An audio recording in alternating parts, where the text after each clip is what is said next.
کا جھکنے سے تو بچ جائے۔ دوسرا فائدہ توحید کا یہ ہوتا ہے کہ عالمگیر سوچ پیدا ہوتی ہے۔ عالمگیر توحید باری تعالیٰ کا معنی یہ ہے کہ ساری کائنات کو رب نے پیدا فرمایا ہے۔ نبی پاک نے فرمایا الخلق وعیال اللہ احب الخلق الی اللہ ما احسن الی عیالہ، ساری مخلوق اللہ کا خاندان ہے اور اللہ اس بندے سے محبت کرتا ہے جو اس کی مخلوق سے پیار کرتا ہے۔ یہ سوچ پیدا ہوگی، سوچ جب تو اللہ تبارک و تعالیٰ کی توحید کو مانے گا تو پھر تیری توجہ جائے گی کہ تیرے نبی پاک نے فرمایا ہے سارے انسانوں کو اللہ نے بنایا ہے، کوئی اجمی نہیں، کوئی عربی نہیں، کوئی گورا نہیں، کوئی کالا نہیں، کوئی اونچا نہیں، کوئی نیچا نہیں، کوئی غریب نہیں، کوئی امیر نہیں، ہی سب میں کھڑے ہو گئے محمود و ایاز۔ نہ کوئی بندہ رہا نہ کوئی بندہ نواز، بنداؤ صاحبو محتاج و غنی ایک ہوئے اور تیری سرکار میں پہنچے تو سبھی ایک ہوئے۔ جب تو اللہ کو مانے گا پھر اللہ کی ساری مخلوق سے تو پیار کرے گا،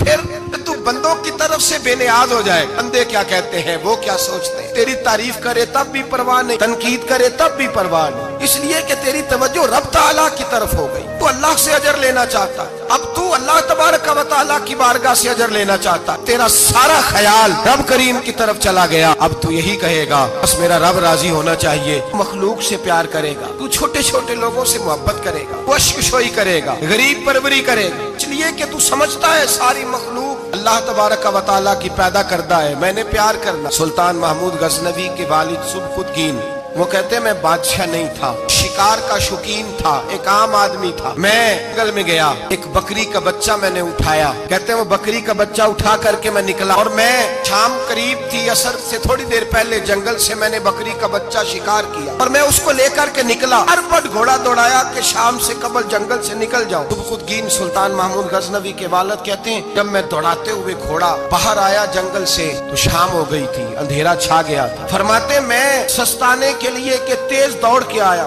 ذرا آرام کرنے کے لیے رکا، پلٹ کر جو دیکھا تو وہ بکری جس کا بچہ اٹھایا تھا وہ میرے پیچھے بھاگی آ رہی ہے، امپتی ہے، کامتی ہے، سانس پھول گیا، ماں ہے نا ماں، بچہ اٹھایا تو برداشت نہیں کر سکی، دوڑی آئی۔ محمود غزنوی کے والد کہتے ہیں پلٹ کے دیکھا میں نے اسے، مجھے اس بکری پہ رحم آیا، اس کی للچائی آنکھیں، اس کا رس والا لب و لہجہ گویا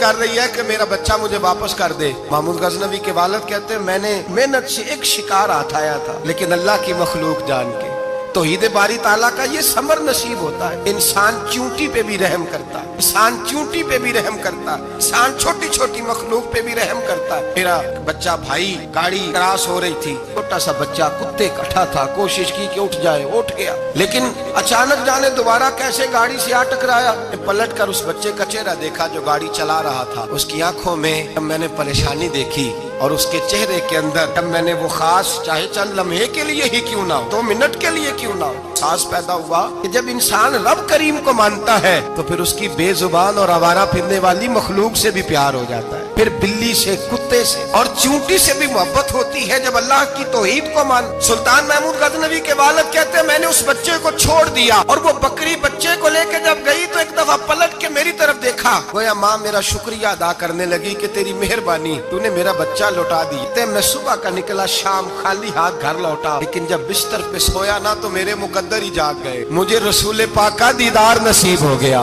نبی پاک کے جلوے دیکھے تو میں کھو گیا، حضور کے حسن میں کھو گیا۔ نبی پاک صلی اللہ علیہ وسلم نے فرمایا اٹھ، انہیں آج اللہ تبارک و تعالیٰ کو ماننے کا حق ادا کیا ہے، توحید کو مانا ہے تو اس کی مخلوق سے پیار کیا، پھر تو نے مخلوق کے خدا سے محبت کی ہے۔ فرمایا اٹھ، میں کھڑا ہوا تو مصطفیٰ نے میرے سر پہ تاج رکھا، میں جا اللہ تجھے بھی عزت دے گا، تیری اولاد کو بھی عزت عطا فرمائے گا۔ توحید کا ثمر نصیب۔ میرے بھائیوں، توحید باری تعالیٰ کو ماننے کا رزلٹ یہ نہیں رمضان آیا ہے یہ دولت غریبوں سے چھپا چھپا کے رکھے، اگر رمضان آیا ہے کاری کو دے تو پھر تو اس کی توہین بھی کرے، رمضان آیا ہے اگر تو کسی کو دے تو تیرا لب و لہجہ ہی بدل جائے، چہرے پہ کئی سلوٹیں ہو، تو اللہ کے رستے میں خیرات کرے۔ توحید کے ماننے والے کو یہ ثمر نصیب ہوتا ہے کہ اللہ کی مخلوق سے اللہ کی رضا کے لیے پیار کر، دیکھتا نہیں کہ لوگ کیا کہتے ہیں، تو دیکھتا ہی نہیں، کی توجہ تو یہ ہوتی ہے میرا رب کیا کہہ رہا ہے، مصطفیٰ کریم کی رضا کیا، سارا مکہ کہتا تھا چھوڑ دو، لیکن ابو بکر صدیق فرماتے تھے میں نے جمہوریت کو نہیں دیکھنا، تو رسول اللہ کا جلوہ والضحیٰ دیکھنا ہے، سارا زمانہ مخالفت کرتا تھا معاذ اللہ۔ یہ توحید کا ثمر نصیب ہوتا ہے۔